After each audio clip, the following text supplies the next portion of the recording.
I never thought I'd be living alone in this house at 62. Running my fingers along the smooth wooden banister as I climb the stairs each evening, I can't help but think about all the generations of my family who've done the same. This house on Maple Street has been in my family for over a century, and I've called it home for most of my life. My name is Caroline Mitchell, and 20 years ago, my husband Robert left me for his 25-year-old secretary. Our son Tommy was only 12 at the time. I remember the day Robert told me he was leaving as if it were yesterday. He stood in our kitchen, not meeting my eyes, fumbling with his wedding ring. "I'm sorry, Caroline. I never meant for this to happen," he said, his voice barely above a whisper. I just stood there, gripping the kitchen counter until my knuckles turned white.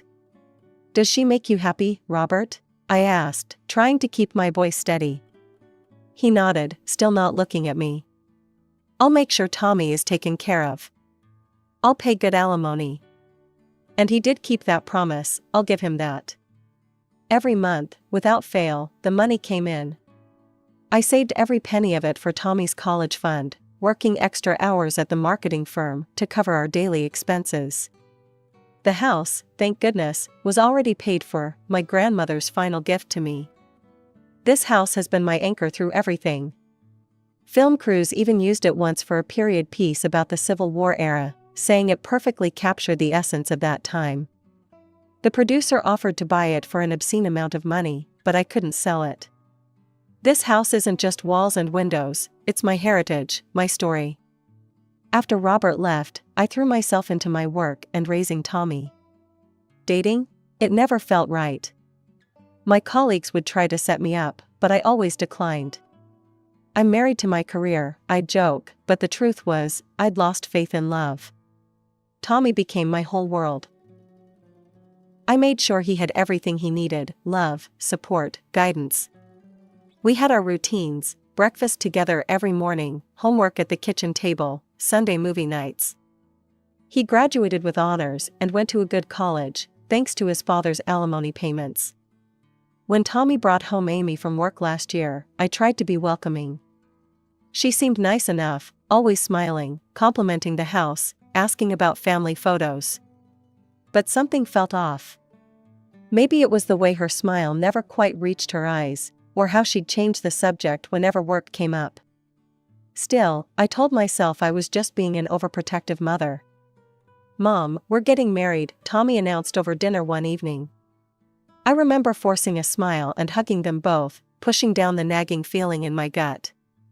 "I'm so happy for you both," I said, and I meant it. Or at least, I wanted to mean it. The wedding was small but lovely. I sat in the front row, watching my boy promise his life to this woman I barely knew. Robert was there too, with his new family, wife number 2, and their teenage twins. We nodded politely to each other but didn't speak. Everything seemed fine at first. They got an apartment across town, both working at the same tech startup. I'd have them over for dinner sometimes, watching how Amy would inspect everything in the house with those calculating eyes of hers. But I never imagined how quickly things would change, or that my peaceful life was about to be turned upside down. I was at work when I got the call from Tommy. His voice was shaking, and I could tell he'd been crying. "Mom, they're laying off half the company. Both Amy and I, we're being let go." My heart sank. I knew how hard it was to lose a job. I'd seen enough colleagues go through it over my years in marketing. "Take a deep breath, honey. Tell me what you need." "We won't be able to make next month's rent," he said, his voice barely above a whisper. "Our savings, they're pretty much gone."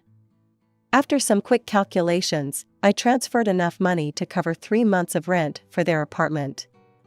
It wasn't a small amount, but I had some savings, and this was my son. "This should give you both time to find new jobs," I told him. The weeks that followed were a mix of hope and disappointment. Tommy landed a new position at a smaller company, but the salary was significantly lower than what he'd been making before. Amy, on the other hand, well, I tried not to judge, but her job search seemed half-hearted at best. When I'd visit them, I'd often find her scrolling through social media instead of job listings. Then came another call from Tommy, just as the 3 months were coming to an end. "Mom, I hate to ask this, but is there any chance we could stay with you for a while? Just until things get better?" I looked around my big empty house, thinking of all the unused rooms. "Of course, honey. You know there's always space for you here." They arrived on a Sunday afternoon, their car packed with belongings. As I helped them carry boxes up to Tommy's old room, I couldn't help but notice Amy's eyes darting around the house, taking everything in with an intensity that made me uncomfortable. "Caroline," she said, her voice syrupy sweet, "your room is just gorgeous. And that home office setup, it would be perfect for our workspace while we're job hunting. Maybe Tommy and I could take that room? It's bigger, and since there are 2 of us." "I'm sorry, Amy," I said firmly but politely, "but that's my personal space. I need my office for work, and I sometimes have to take calls late at night. Tommy's old room is quite spacious, and you'll have plenty of storage in the guest room across the hall." Her face fell, and though she didn't say anything, the look in her eyes sent a chill down my spine. She pursed her lips and turned away, dragging her suitcase up the stairs with more force than necessary. Tommy gave me an apologetic smile. "Thanks for this, Mom. We really appreciate it." Life settled into a new routine, or at least, that's what I tried to tell myself. Every morning, I'd get up at 6, make coffee, and head to work. Tommy would leave around the same time for his new job. And Amy, well, Amy would still be asleep. I tried not to think about it too much during those first few days. "She's probably still applying for jobs online," I told myself. But as the days went by, a pattern emerged that was impossible to ignore. Each evening when I returned from work, I'd find her exactly where she'd been that morning, sprawled on my living room couch, phone in hand, surrounded by empty snack bags and coffee mugs. The dishes from her lunch would be piled in the sink, crumbs scattered across my kitchen counter. "How was the job search today?" I'd ask, trying to keep my voice light. "Oh, nothing really suitable for my qualifications," she'd reply without looking up from her phone. 2 weeks passed like this. The house, which I'd always kept immaculate, was starting to show signs of neglect. Dust gathered on the furniture, dishes piled up, and laundry overflowed from the hampers. After a particularly long day at work, I decided it was time for a gentle conversation. We were sitting at dinner, a meal I'd prepared after cleaning the kitchen first. I cleared my throat nervously.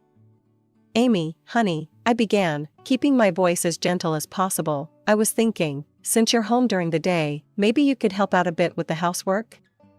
Just until you find a job, of course." The change in her expression was instant. Her fork clattered against the plate, and her eyes welled up with tears. "I knew it," she cried, turning to Tommy. "I knew she'd try to turn me into her maid. Just because I'm temporarily unemployed doesn't mean I should be your mother's servant." I sat there, stunned. "Amy, that's not what You've been looking down on me since day one." She was full on sobbing now. "You think I'm not good enough for your precious son or your precious house." "Amy, please, I didn't mean," but she was already pushing back her chair, running from the table with dramatic flair.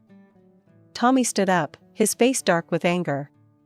"Mom, I can't believe you'd be so cruel to Amy. She's going through a really tough time right now." After that night, things got even worse. I still did all the cooking and cleaning, while they ordered takeout and left their empty containers wherever they finished eating. Out of habit, or maybe hope, I'd still call them to join me for dinner when I cooked. They'd come down, eat without a word, and leave their dirty dishes on the table. The weeks dragged by, each day feeling longer than the last. The sound of the TV from the living room had become a constant backdrop to my home life, along with the gentle tap-tap of Amy's fingers on her phone screen. I tried to stay out of her way, spending more time at the office than necessary, but the situation weighed heavily on my mind. One morning, during our weekly department meeting, our HR director mentioned they were looking for an office manager. My ears perked up immediately. "What's the starting salary?" I asked as casually as I could. $45,000 to start, she replied. "But there's room for growth. We promote from within whenever possible." I thought about Amy's resume. She had a business degree and had worked in administration before. This could be perfect. I spent my lunch break drafting a careful text to Amy about the position, but then deleted it. This was the kind of news better delivered in person. I left work early that day, my heart light with hope. Maybe this could be the solution to our problems. I found Amy in her usual spot on the couch, scrolling through her phone. A half-eaten bag of chips lay on the coffee table, crumbs scattered across the surface.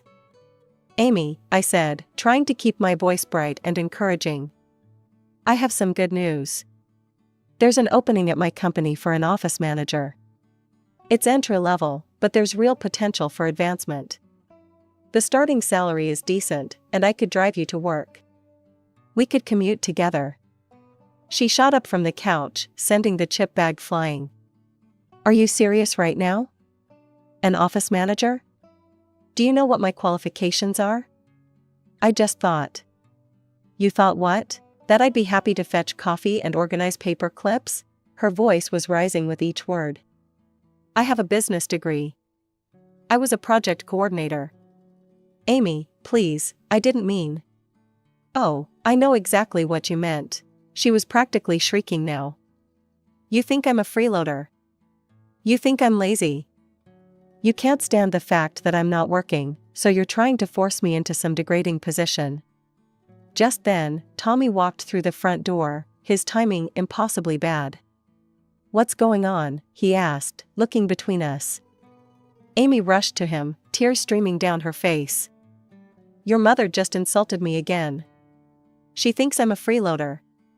She's trying to force me to take some menial job as an office manager." I stood up, my hands shaking. "Tommy, that's not true.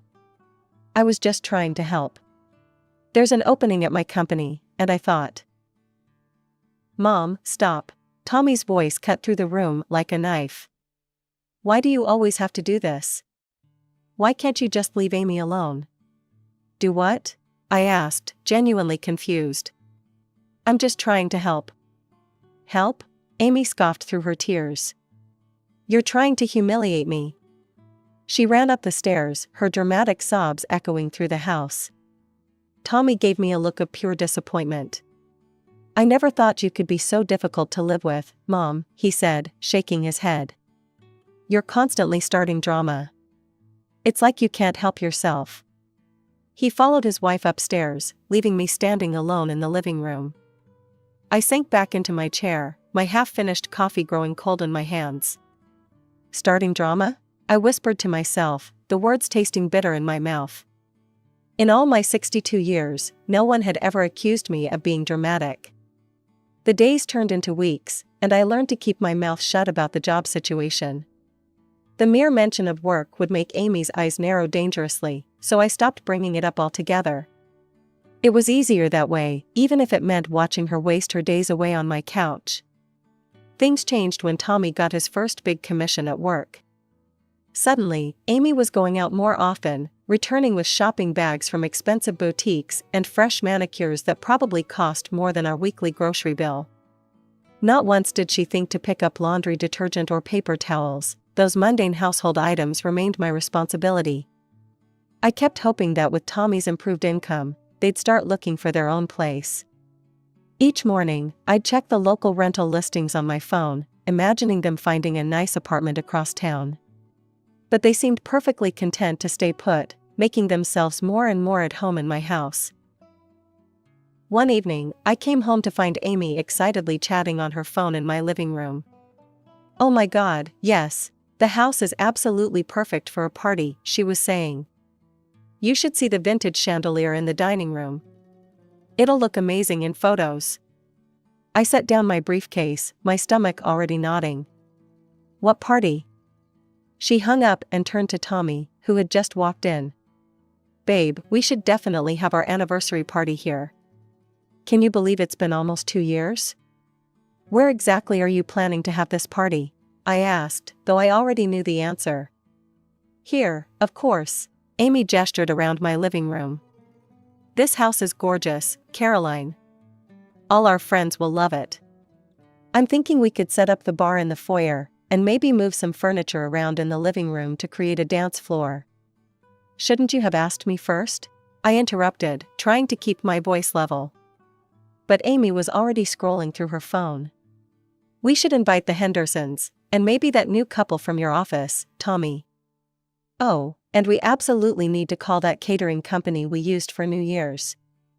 I turned to Tommy, hoping he'd say something, but he was nodding along with his wife's plans, a smile on his face. Later that evening, I cornered Tommy in the kitchen. "Mom, I know what you're going to say," he started, "but it would mean so much to Amy. She's been feeling down lately, and this would really lift her spirits." "This is my house, Tommy. You can't just decide to throw a party here without asking me first." "Please, Mom?" He gave me that look, the same one he used to give me when he wanted extra dessert as a child. "I promise we'll take care of everything.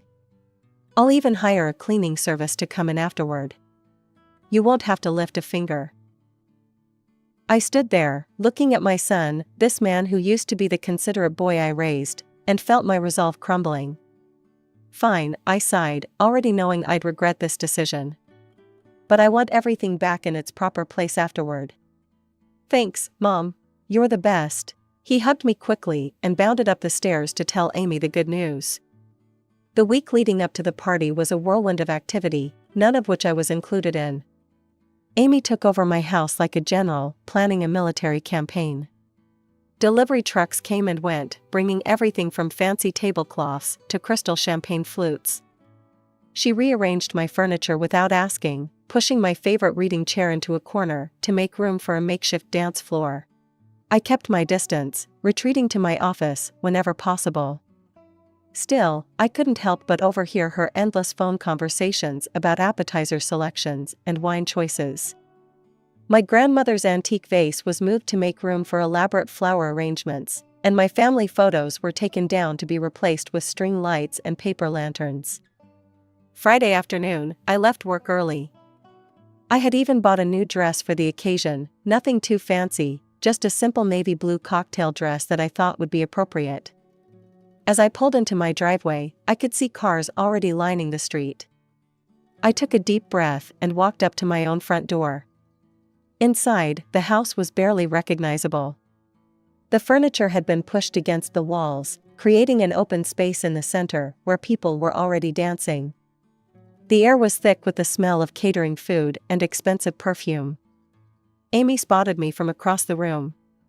She was wearing a short silver dress that caught the light from the newly installed party lights, her hair and makeup professionally done. She excused herself from the group she was talking to and walked over to me, her face fixed in an artificial smile. "Caroline," she said, her voice sickly sweet but loud enough for nearby guests to hear. "I thought you'd be gone by now." I blinked in confusion. "Gone? Why would I be gone?" "Oh." She tilted her head, her smile never wavering. "I guess I forgot to mention, this party is really just for our friends. You know, young people? I assumed you'd make other arrangements for the evening. Maybe get a hotel room?" I stood there, stunned, as a few of her friends nearby giggled into their champagne glasses. "This is my house," I said, my voice barely above a whisper. "Yes, and you've been so generous letting us use it," Amy said, patting my arm condescendingly. "But you have to understand, having someone's mom at an anniversary party is kind of a buzzkill." I looked past her to Tommy, who was standing nearby, watching this exchange. Surely he wouldn't allow this. Surely he would step in and defend me. "Mom," he said, walking over. "Amy's right. This is really more of a young people's party. It might be better if you weren't here." In that moment, something inside me, something that had been stretching thinner and thinner over the past months, finally snapped. Without a word, I turned and walked up the stairs. Behind me, I could hear Amy's smug voice. "See? I knew she'd be reasonable about this. She's probably just gone to pack an overnight bag." I entered Tommy's old room, their room now, and pulled their suitcases from under the bed. My hands were steady as I began emptying drawers, folding nothing, just throwing their clothes into the bags. Designer dresses, expensive suits, all the things they'd bought with Tommy's new salary, into the suitcases they went. I stripped the bed, wrapped their toiletries in a towel, and added those too. The music thumped below as I dragged the heavy suitcases down the stairs, one in each hand. The sound of them bumping against each step drew everyone's attention. The crowd parted as I entered the living room, faces turning from their conversations to watch the scene unfold. "Mom?" Tommy's voice cracked. "What are you doing?" I dropped the suitcases in the middle of the makeshift dance floor. "You're leaving, now. The party's over." Amy's face contorted with rage. "What the hell do you think you're doing?" she screamed. "You can't do this." "This is my house," I said, my voice deadly calm. "You have exactly 5 minutes to leave before I call the police and have you removed for trespassing." "Mom, come on," Tommy laughed nervously. "You're joking, right?" I pulled out my phone. 4 minutes. The guests began shuffling toward the door, muttering among themselves. Some were already calling Ubers. "You deranged old fool." Amy stepped toward me, her finger pointed at my face. I moved so quickly it surprised even me, closing the distance between us until we were nose to nose. "Call me one more name," I said, my voice low and dangerous, "and I'll show you exactly how much fight this old fool has left in her. Try me." The color drained from Amy's face. She stumbled backward, grabbing the nearest suitcase. Tommy stood frozen for a moment before reaching for the second bag. "Mom," he started. "Get out." They walked to the door, Amy still muttering curses under her breath. Tommy looked back once, but I had already turned away, beginning to take down the tacky decorations they'd hung on my walls. After they left, I surveyed the abandoned party scene, tables loaded with untouched food, half-empty champagne glasses scattered everywhere, my grandmother's vase thankfully still intact. I began boxing up the catering trays. The local homeless shelter was still open, at least some good could come from all this food. The weeks after the party passed quietly. Too quietly, perhaps.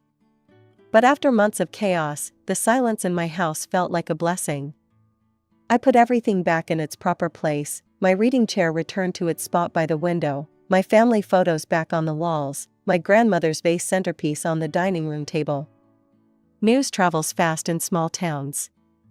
Sarah, my friend who works in real estate, told me Tommy and Amy had rented a 2-bedroom apartment in the new complex across town.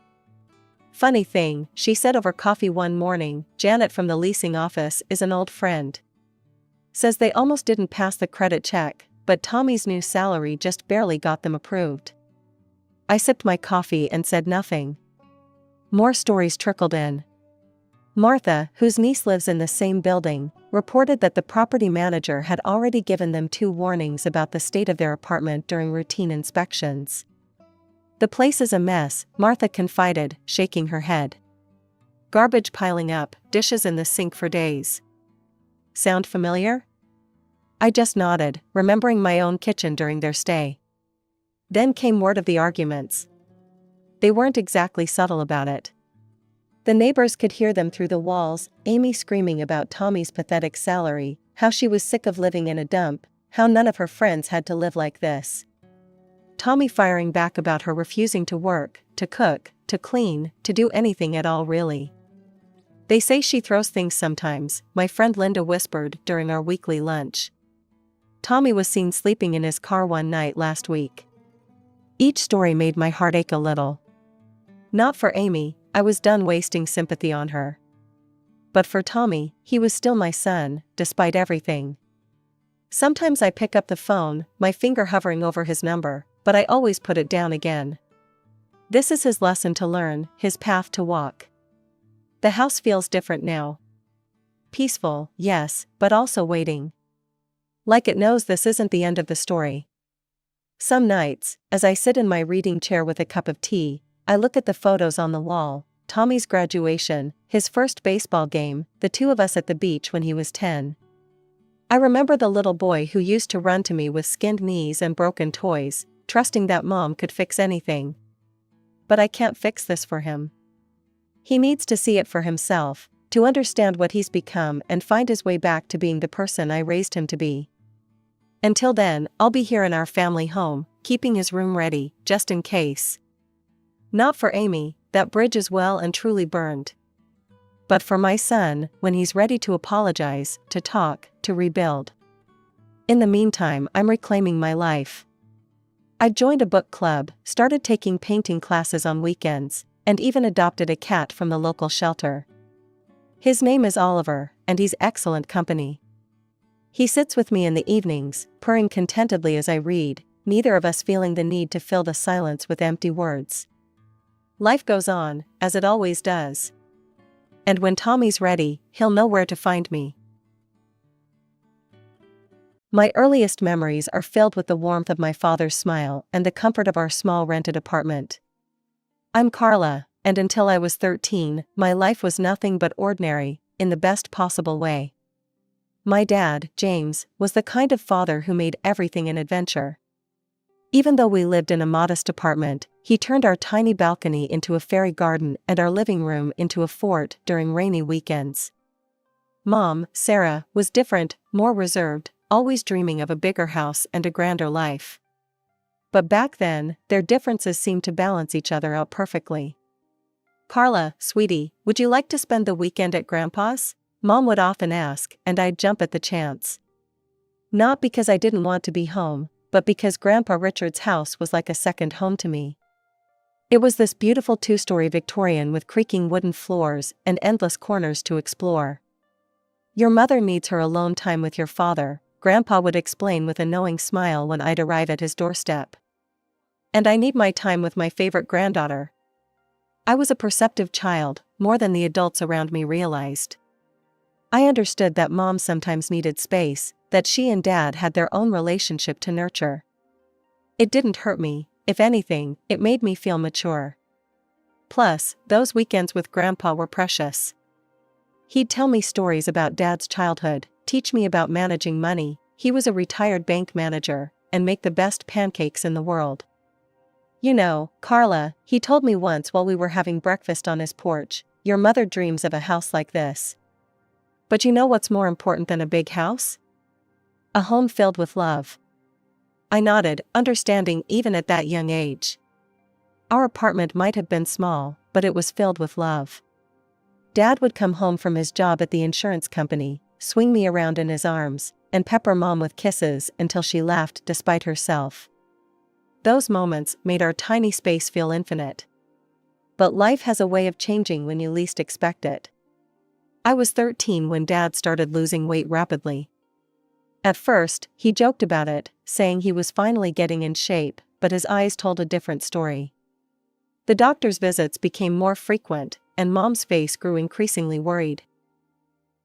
"It's just a phase," Dad would say, ruffling my hair weakly. "I'll be back to my old self in no time." But he wasn't. The disease, aggressive pancreatic cancer, consumed him like a wildfire. Within months, my strong, vibrant father became a shadow of himself. I watched helplessly as Mom tried to hold everything together, but I could see her crumbling inside. The last conversation I had with Dad is forever etched in my memory. He was lying in his hospital bed, his hand barely strong enough to hold mine. "Take care of your mom for me, Princess," he whispered. "And let Grandpa guide you. He's wiser than all of us combined." The year after Dad's death felt like living in a fog. Mom spiraled into such deep depression that she could barely look at me. I guess I reminded her too much of him. Thank goodness for Grandpa Richard. He became my rock, my safe harbor in the storm that our lives had become.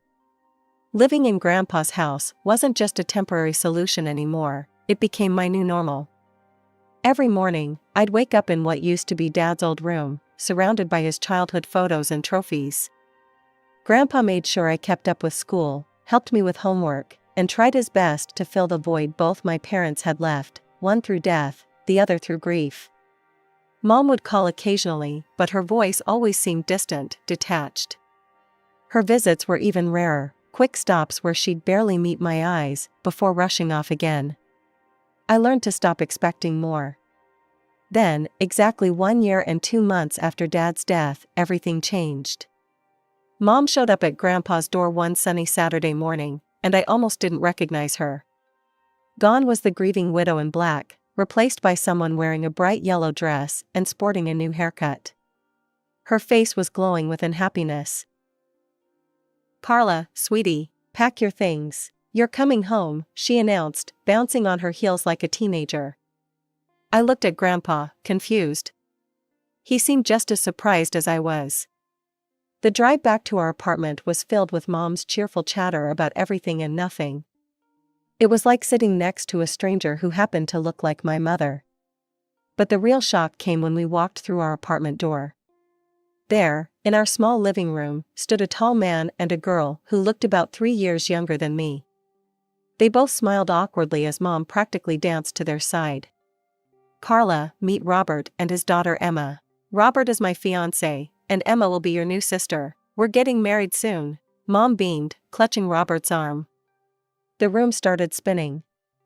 "What? When did this happen?"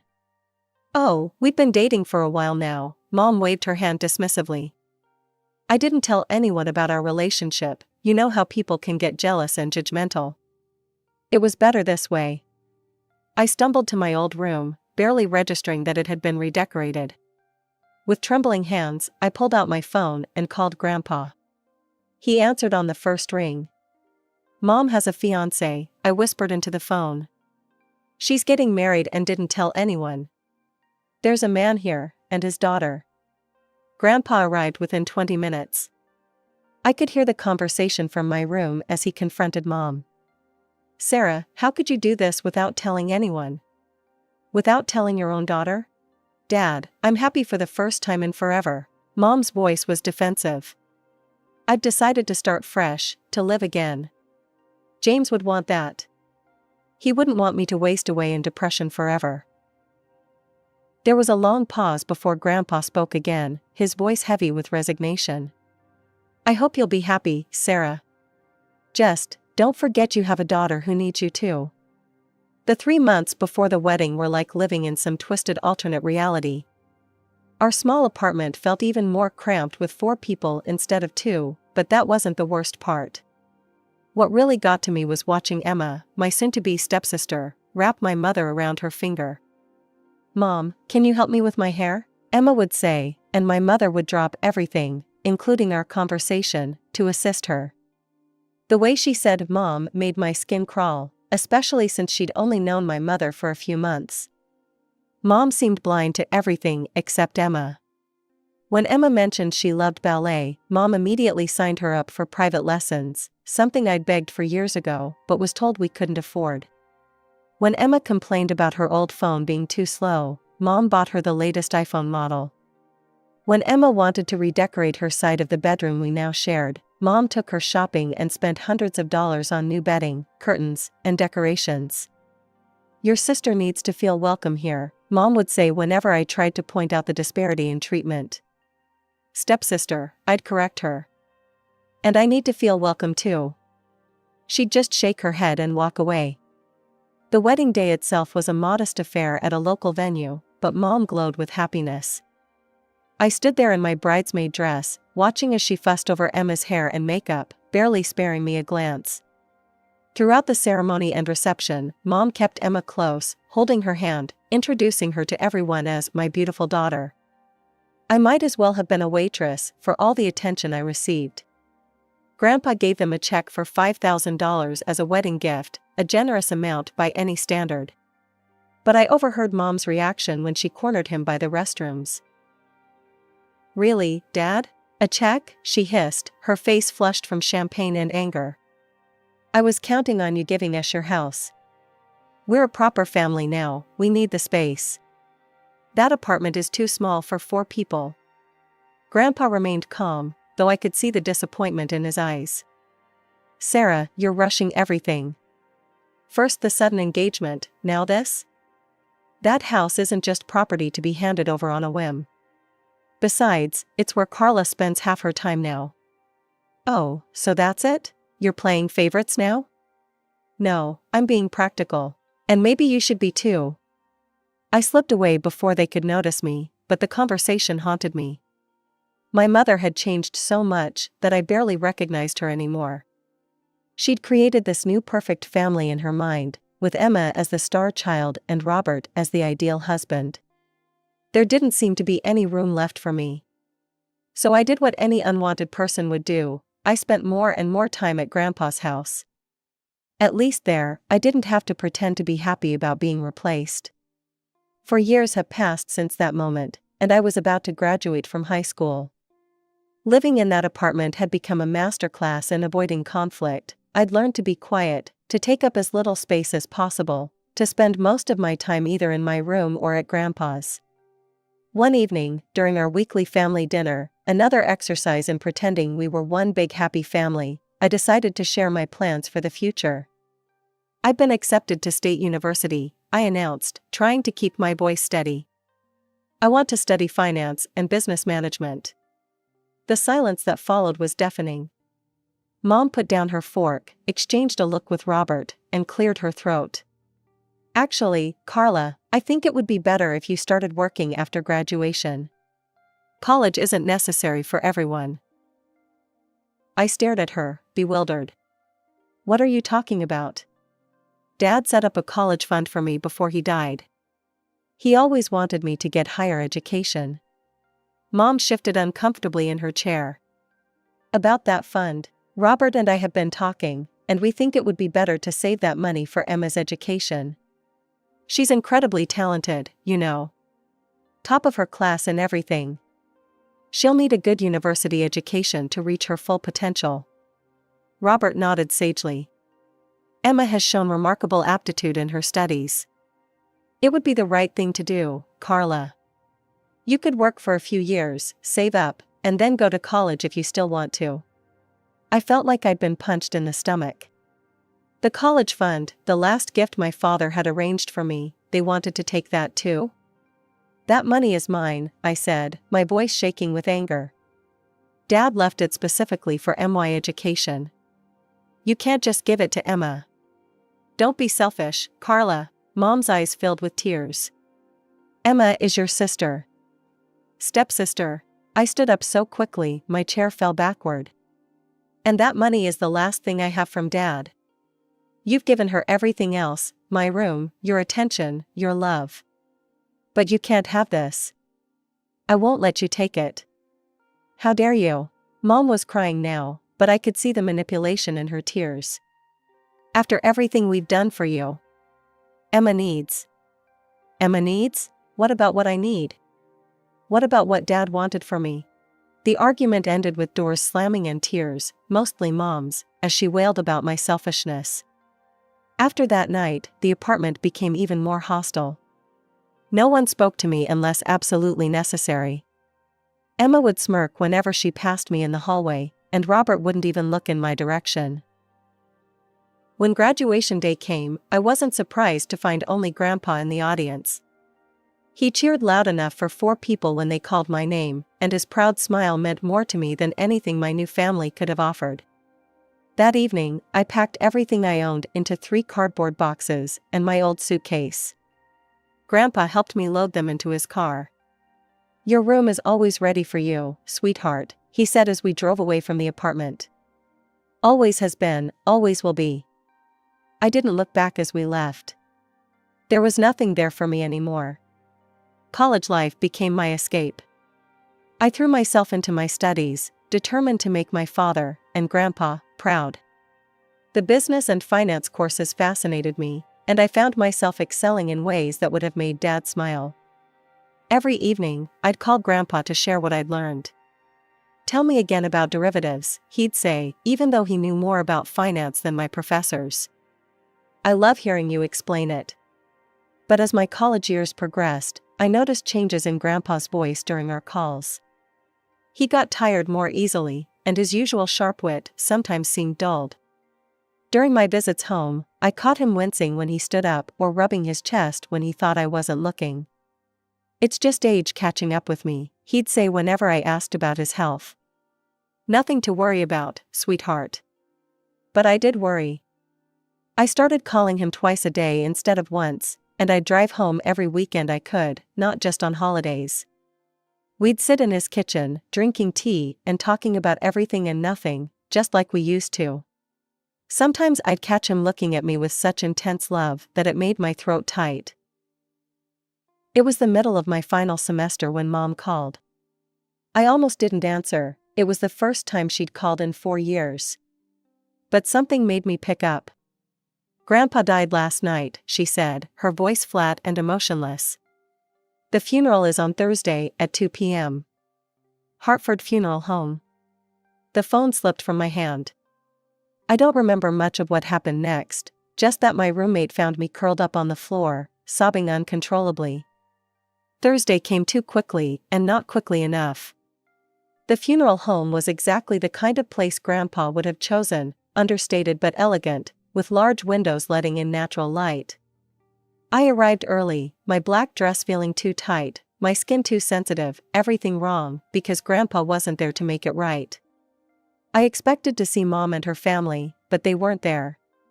Instead, Mr. Harrison, Grandpa's friend from his banking days, was organizing everything. "They're running a bit late," he said when I asked. "Your mother called to say they'd be delayed." The service was beautiful, filled with people from Grandpa's life sharing stories about his kindness, his integrity, his humor. I sat in the front row, alone with my grief, until halfway through the service, when I heard the back door open. Mom swept in with Robert and Emma, all in perfectly coordinated black outfits. They took seats in the far back, and Mom didn't even glance in my direction. Her face was set in a mask of appropriate grief, but her eyes were already darting around the room, assessing, calculating. I turned back to face the front, my tears now burning with both grief and anger. Even here, even now, she couldn't acknowledge me. Couldn't put aside her pettiness for one day to mourn her own father. After the funeral service, I drove to Grandpa's house, my home for the past 4 years, only to stop short at the sight that greeted me. There, scattered across the front lawn like worthless debris, were garbage bags filled with my belongings. My clothes, my books, my photo albums, everything from my room had been unceremoniously thrown out. Some bags had split open, spilling my life across the grass. With trembling hands, I tried my key in the front door. It wouldn't turn. The lock had been changed. I was still standing there, key uselessly in hand, when the door swung open. Mom stood in the doorway, wearing the same black dress from the funeral, but now with an expression of triumph rather than grief.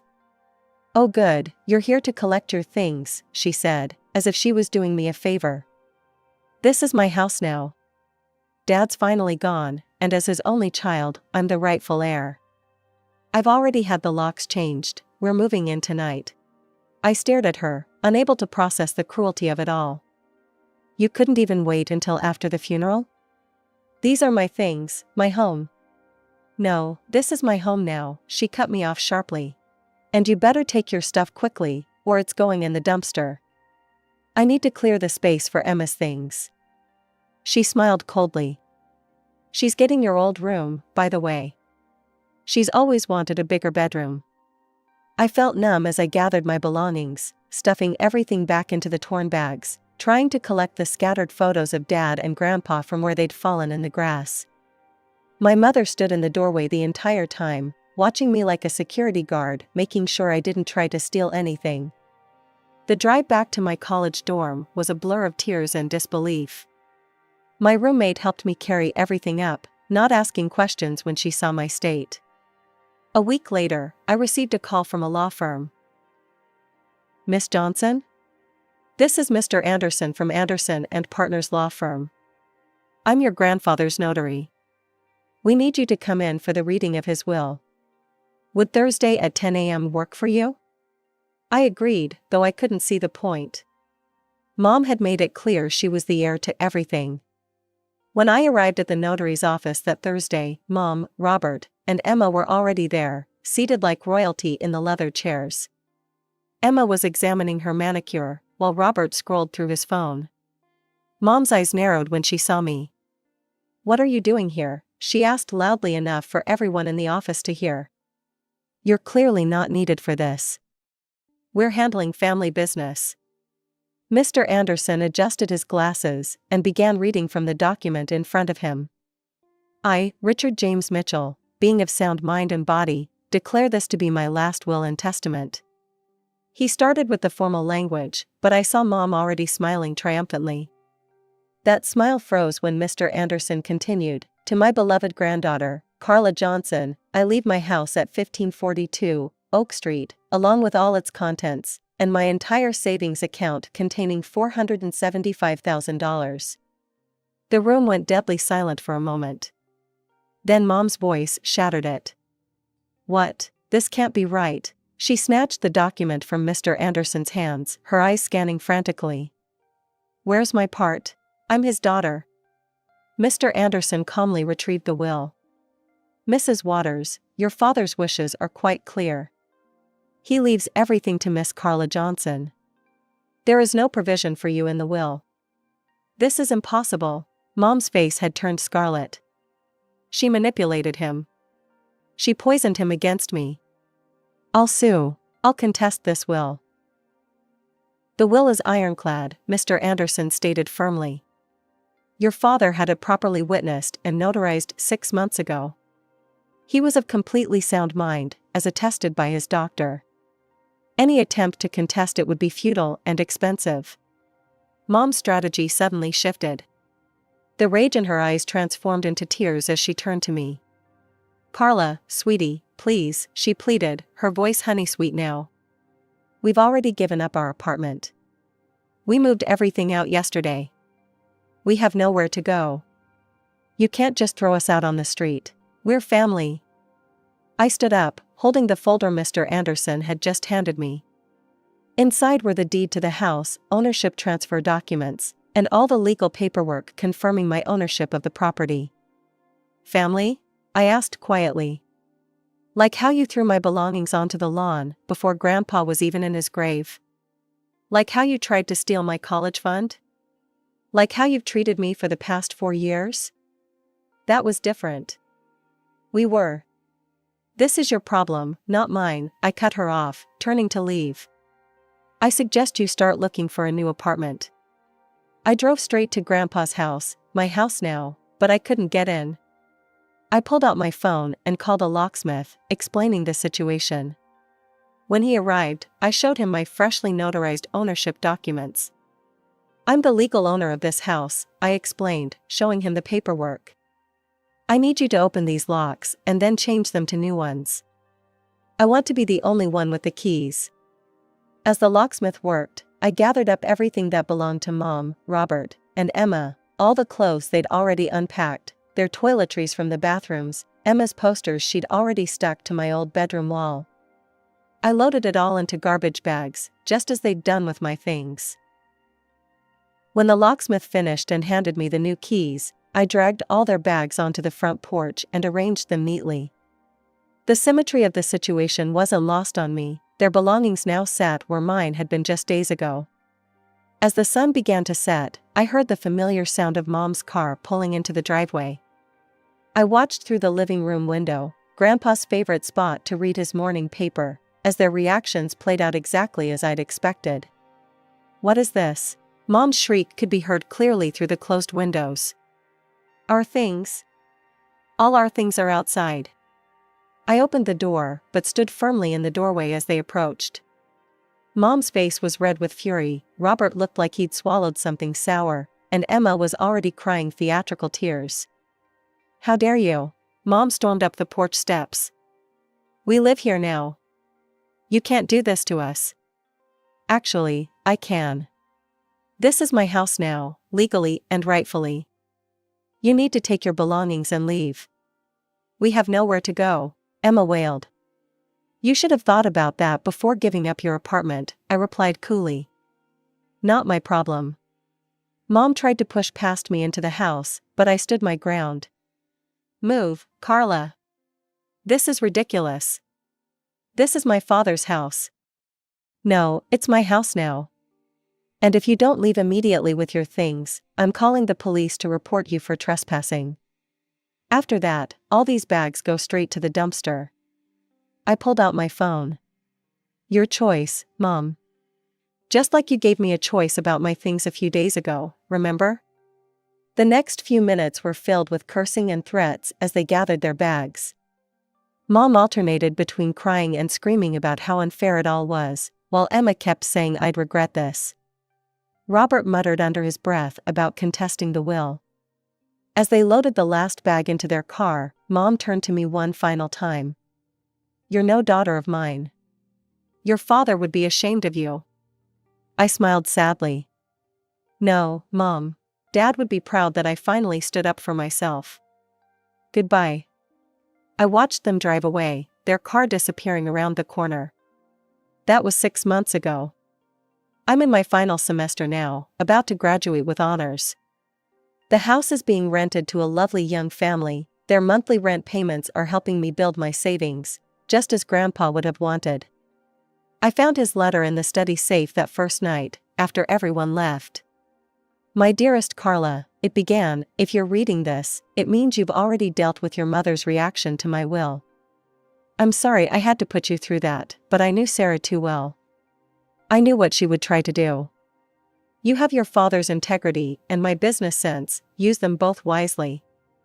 The house is yours to do with as you please. Just promise me you'll keep the family photos in the attic.